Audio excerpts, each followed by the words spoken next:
Hello, I'm Erica from Ever Educating, and this video is part of my Successful Start series. For 5 consecutive weeks, I'm talking all about designing your first week of a college course. The first link below leads you straight to the free workbook I've created for this series. It's over 60 pages long, so make sure to download it if you haven't already. It's right there. On this channel, I'm talking all about how students have responded to the materials I've created for my courses. In my related blog post, I provided examples of those materials, and in the workbook, I lead you step by step through the materials and creating them for your own classes. Even if you're not watching this video during the 5 weeks it's live, you can still download the workbook by clicking the link below. All the links to the materials related to the series can be found inside of the notebook. With all that said, let's get started.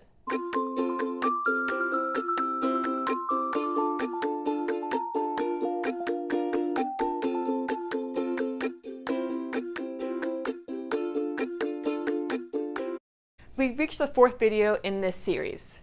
After today's video, there's one section left to cover, along with a quick bonus video where I talk more about the second bonus featured in the workbook. Up to this point, we've covered a lot of material related to the first week of class. But I have a feeling that a lot of what I've covered has been familiar to you. Maybe not the exact examples I've used, but you have plenty of experience as a student going over the syllabus and course schedule. And you've probably taken part in an icebreaker or 20. What I do as an instructor that's not as common though, is go over all my major assignment sheets during the first week of class. I know some instructors barely even had the last assignment thought of before the semester begins, hence the final paper or final project aspect in the syllabus grade breakdown.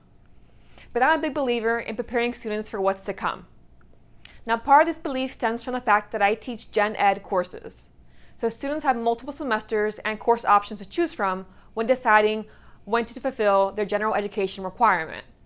If my class assigned doesn't appeal to them, then they have a chance to find a replacement before the add drop period ends. I tend to offer a range of assignment types in my courses. So in my children's literature course that's required for education majors, I have reading quizzes, exams, mini papers, a full paper, a creative project, an autobiography, etc. I'm very intentional in my choice of assignment designs. I want students with different academic strengths to feel confident in at least a few of the activities they have to do. Don't feel like they're a strong writer? There are exams and group presentations. Prefer creative projects or formal ones? We'll have that balance of those as well. Love writing but have a terrible memory for terminology and related facts? There's plenty of writing assignments to go around. For every student, there's hopefully one assignment that they can look forward to or feel confident in. But for the student who wants a course with only exams or only papers, I want them to know that my class is likely not for them. Like I mentioned in the workbook, I don't go over every detail of the assignment sheet in class during the first week, but I do post them on the LMS site with the caveat that small changes might happen as the semester progresses. So what elements do I go into detail about on the first week? First, how much the assignment is worth in concern to the whole grade. For example, the final creative project might be worth 20% of the course grade. As such, if someone hates the thought of doing a creative project, they need to know that it's a large chunk of their grade in this class. They can either prepare themselves for that, or they can find a class that better meets their needs. I also go over the basic structure of the assignment. Are there more parts to it than the one they turn in on the final day? I explain that about the assignment. Does the assignment involve more than one person, or does it require going to a physical location on a certain time? I let them know that too. How long are the papers or the presentations? Can they revise the assignment or not? Do they have options to choose from, or just one option? Then I move on to the final important elements, like the grade breakdown for the assignment, if it functions as a unit, for example, or the submission format if it's not just turned in by hand, which is actually pretty rare for my classrooms. I also briefly explain the goal of the assignment and why I'm assigning it in the first place, just so students can have an idea of why they'll be completing these assignments in my class. You might worry that going over the assignment sheets, it's too much too soon. Students will freak out by having to do so much in your class. In my most recent literature class, one student said basically exactly that when I asked them for their general thoughts on the course at the end of the course assessment. They basically said, that first week, you went over so many assignments and it seemed like me so much time and effort and work but we did everything you covered in the semester, and it was actually really easily paced, and I can keep up without difficulty. So other students were nodding along with this feedback.